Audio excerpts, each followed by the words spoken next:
Il faut qu'on sache une bonne fois pour toutes si le fait d'arrêter la masturbation vraiment augmente notre taux de testostérone.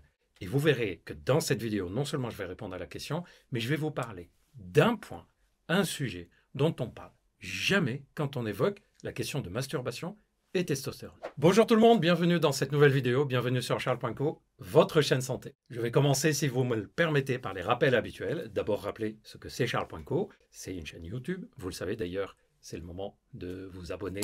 N'oubliez pas de liker si la vidéo vous plaît, de commenter, de partager. Faites vivre cette chaîne. Mais Charles.co, c'est aussi un site de téléconsultation sur lequel vous pouvez trouver des médecins spécialisés dans leur domaine, comme par exemple le domaine de la médecine sexuelle.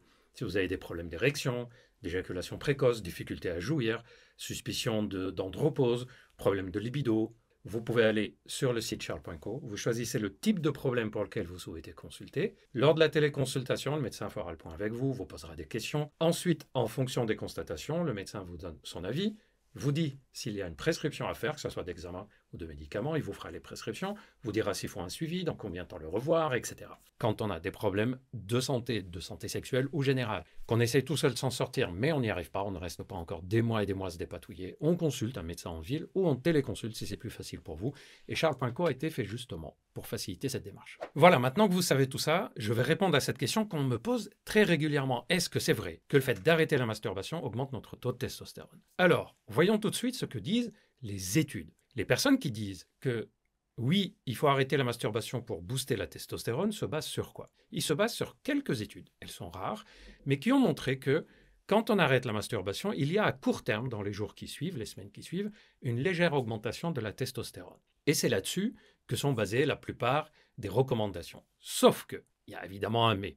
Premièrement, ces études sont faites sur vraiment des courtes périodes. Deuxièmement, elles sont faites sur un très faible nombre de personnes, en général 10-15 personnes, ce qui ne permet pas de tirer des conclusions vraiment réelles. Et surtout, il y a d'autres études, pareilles, mais qui ont montré que non, en fait, ça n'augmente pas du tout la testostérone dans les jours et les semaines qui suivent.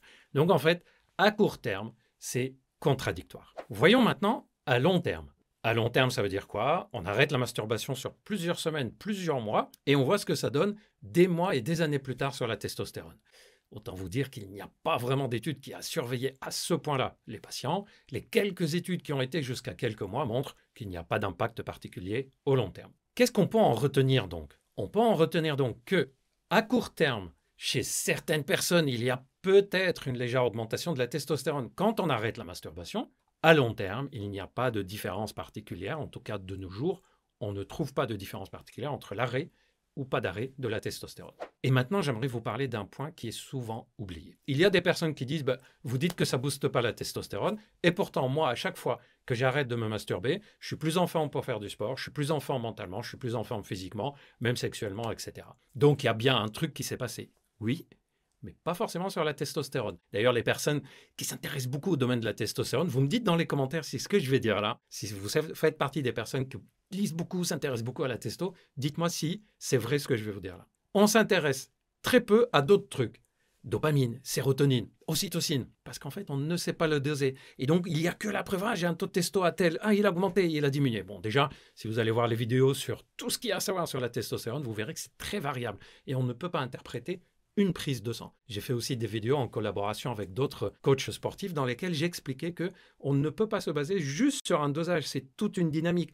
C'est pour ça qu'on fait 2, 3, 4 dosages parfois. Bref, il y a aussi la dopamine et la sérotonine. Ça, c'est dans notre cerveau. On ne sait pas de nos jours les doser correctement. Or, chez certaines personnes, elles peuvent varier ces deux neurotransmetteurs, donc je dirais ils peuvent varier après la masturbation ou après les relations sexuelles. Certaines personnes ont même ce qu'on appelle le syndrome post-orgasmique, c'est-à-dire une sorte d'état de presque déprime, mal-être, fatigue, pas bien, après chaque jouissance. Évidemment, ces personnes-là, quand ils vont arrêter la masturbation, ils vont se sentir plus en forme, ils vont se sentir moins fatigués, plus dynamiques, donc ils peuvent faire du sport plus facilement, ce qui peut aider à augmenter la testo, parce que vous savez que le fait de faire du sport, en particulier la musculation, je vous en ai parlé dans d'autres vidéos sur la testo, va améliorer la testo. Donc ce n'est pas le fait d'avoir arrêté la masturbation, c'est le fait qu'en arrêtant la masturbation, ils se sont sentis mieux mentalement grâce à des changements de dopamine, sérotonine, ce qui leur a permis de faire plus facilement du sport.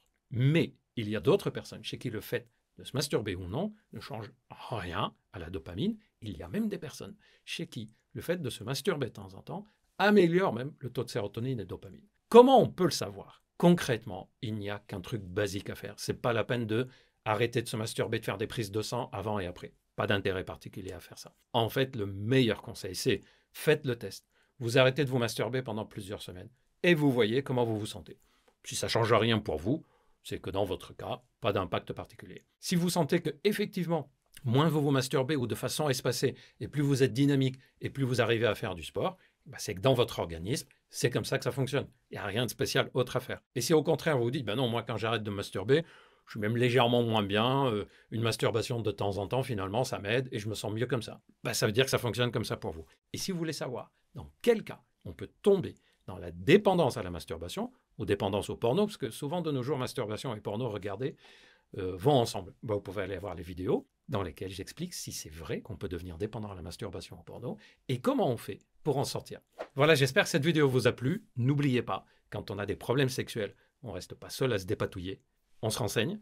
Et si on a besoin de consulter, on consulte des médecins en ville ou on téléconsulte, par exemple sur Charles.co, qui a été fait pour faciliter la démarche pour les hommes qui ont besoin de consulter pour des problèmes sexuels.